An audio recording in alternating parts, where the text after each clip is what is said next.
Hello दोस्तों, welcome to once again online world current affairs. आज का हमारा टॉपिक है भारत की प्रमुख नदियाँ, जो कि पार्ट 2 है। पार्ट 2 आज हम कवर करेंगे। क्वेश्चन नंबर 1, निम्नलिखित में से वह नदी कौन सी है जिसका उद्गम भारतीय क्षेत्र में नहीं है? गोदावरी, झेलम, रावी, घाघरा। तो इसका सही आंसर है घाघरा। घाघरा नदी का जो उद्गम स्थल है वो भारतीय क्षेत्र में नहीं है। बात करते हैं ब्रह्मपुत्र नदी है, उसका भी ब्रह्मपुत्र नदी का उद्गम स्थल भी भारत में नहीं है, वह तिब्बत में स्थित है। मानसरोवर लेक से वो निकलती है। क्वेश्चन नंबर 2, निम्नलिखित में से वह नदी कौन सी है जिसका उद्गम भारतीय क्षेत्र में नहीं है? महानदी, ब्रह्मपुत्र, रावी, चिनाब। इसका सही आंसर है ब्रह्मपुत्र। तो ये क्वेश्चन रिवीजन के लिए रखे थे मैंने। अब पढ़ते हैं। निम्नलिखित नदियों में से किसका उद्गम भारत में नहीं है? सतलज, रावी, चिनाब, ब्यास। इसका सही आंसर है सतलज। सतलज नदी का जो उद्गम स्थल है वो भारत में नहीं है। इस तरीके से आप देखिए,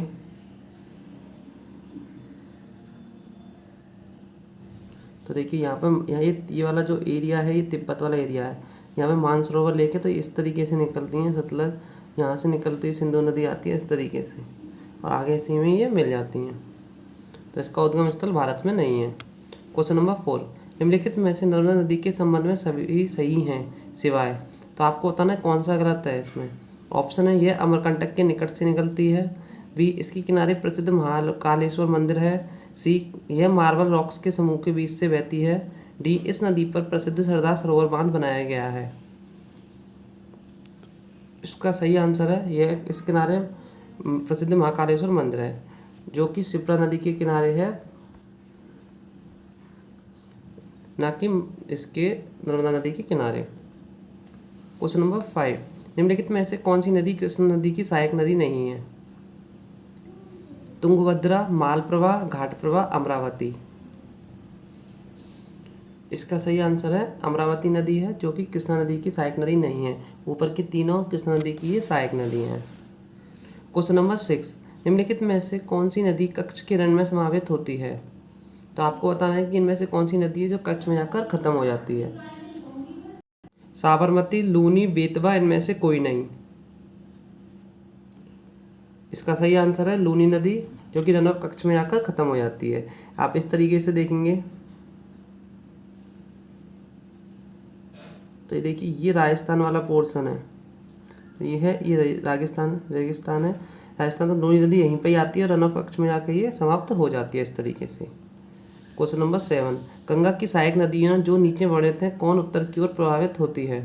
तो आपको बताना है कि इसमें से कौन सी नदी है जो उत्तर की ओर प्रवाहित होती है। कोसी, घाघरा, सोन, गंडक। इसका सही आंसर है सोन नदी। आप देखते हैं इसका किस तरीके से है। देखिए, यहाँ पे है उत्तराखंड, आप इस तरीके से समझिए। देखिए, ये उत्तराखंड वाला पोर्शन है, तो यहाँ से यमुना नदी आती है और यहाँ से सोन नदी आके इसमें मिल जाती है इस तरीके से। तो इसका प्रवाहित है उत्तर की ओर जा रहा है।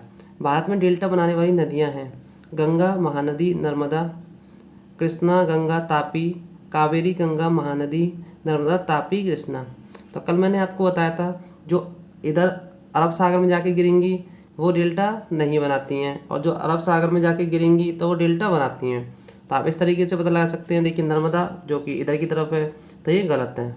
कृष्णा, गंगा, तापी, ठीक है, तापी नदी जो भी इधर से आती है, कावेरी, गंगा, महानदी, तो इनमें तीनों नदियाँ जो बे ऑफ बंगाल में जाके गिरती हैं, तो ये आंसर सही है। नर्मदा ये गलत हो जाएगा, ठीक है। तो इसका सही आंसर हो जाएगा कावेरी, गंगा, महानदी। क्वेश्चन नंबर 9, भागीरथी और अलकनंदा गंगा में कहाँ मिलती हैं? तो आपको बताना है कि कहाँ पर मिलती हैं। कर्णप्रयाग, रुद्रप्रयाग, गंगोत्री, देवप्रयाग। इसका सही आंसर है देवप्रयाग पर जाकर अलकनंदा और भागीरथी मिल जाती हैं। आगे बढ़ते हैं। क्वेश्चन नंबर 10, सिंधु नदी का उद्गम स्थल है रोहतांग दर्रा, शेषनाग झील, मानसरोवर झील, मपसातुंग हिमानी। इसका सही आंसर है मानसरोवर झील। बात करते हैं इसकी, अगर सिंधु नदी की सहायक नदियों की बात करते हैं तो इसकी सहायक नदी है रावी, झेलम, चिनाब, सतलज, सतलज, ये इसकी सारी की सारी सहायक नदियां हैं। क्वेश्चन नंबर 11, गोदावरी नदी कहाँ से होकर बहती है? ऑप्शन है महाराष्ट्र, तेलंगाना व आंध्र प्रदेश, महाराष्ट्र, उड़ीसा व आंध्र प्रदेश, महाराष्ट्र, कर्नाटक व आंध्र प्रदेश, महाराष्ट्र, कर्नाटक, उड़ीसा व आंध्र प्रदेश। तो इसका सही आंसर है महाराष्ट्र, तेलंगाना व आंध्र प्रदेश। दक्षिण भारत की जो सबसे बड़ी नदी है वो गोदावरी नदी है, जो महाराष्ट्र, तेलंगाना और आंध्र प्रदेश से होकर बे ऑफ बंगाल में खत्म होती है। क्वेश्चन नंबर 13, निम्नलिखित में से कौन सी नदी प्रायद्वीपीय पठार उपांत से नहीं निकलती है? यमुना, दामोदर, चंबल, सोन। इसका सही आंसर है यमुना नदी है, जो कि उपांत से नहीं निकलती है, प्रायद्वीपीय। देखिए प्रायद्वीपीय ये वाला जो भारत का जो नीचे वाला एरिया है इसे प्रायद्वीपीय बोलते हैं, इस तरीके से है ना। तो ये प्रायद्वीपीय है ये वाला पोर्शन, तो यहाँ से नहीं निकलती है, ये निकलती है बंदरपूंछ की पहाड़ियों से निकलती है यमुना नदी, जो कि उत्तराखंड में स्थित है। क्वेश्चन नंबर 14, इस पश्चिमी वाहिनी नदियों में कौन दो पर्वत श्रेणियों के बीच बहती है? तो आपको बताना है इनमें से कौन सी नदी है दो पर्वत श्रेणियों के बीच से बहती है। तो कल भी इसके बारे में डिस्कस किया था। ऑप्शन है शरावती, नर्मदा, माही, साबरमती। तो इस तरीके से आप देखिए ये रेंज जा रही हैं, एक रेंज ये जा रही है, तो इनके बीच से बहती बहती बहती बहती आती है नर्मदा नदी, जो कि रन ऑफ कच्छ में या फिर अरब सागर में जाके ख़त्म होती है। तो इसका सही आंसर हो जाएगा नर्मदा नदी। क्वेश्चन नंबर 15, भारत में सबसे ऊंची ज्वारीय ज्वार भित्ति वाली नदी कौन सी है? ऑप्शन है कावेरी, महानदी, हुगली, कृष्णा। इसका सही आंसर है हुगली नदी, जो कि ज्वारीय ज्वार भित्ति वाली नदी है। हुगली नदी की बात करते हैं गंगा नदी के से कटकर गंगा नदी की ट्रिब्यूटरीज अलग होती हैं, डिस्ट्रीब्यूटरीज अलग है। तो डिस्ट्रीब्यूटरीज मतलब डिस्ट्रीब्यूट हो गई, गंगा नदी से थोड़ी सी एक धारा निकल के अलग हो गई और आगे वाली धारा चलेगी बांग्लादेश के अंदर। तो इसी हुगली नदी के किनारे बसा हुआ है कोलकाता, और यही एक जो ज्वारीय भित्ति वाली नदी है। क्वेश्चन नंबर 16, बेतवा नदी मिलती है गंगा से, यमुना से, ब्रह्मपुत्र से, सोन से।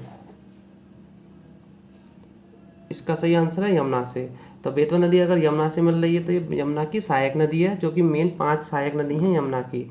सोन, हिंडन, बेतवा, केन, ये टोटल सहायक नदी हैं। क्वेश्चन नंबर 17, निम्नलिखित नदियों में से कौन अपने मार्ग में परिवर्तन करने के लिए कुख्यात है?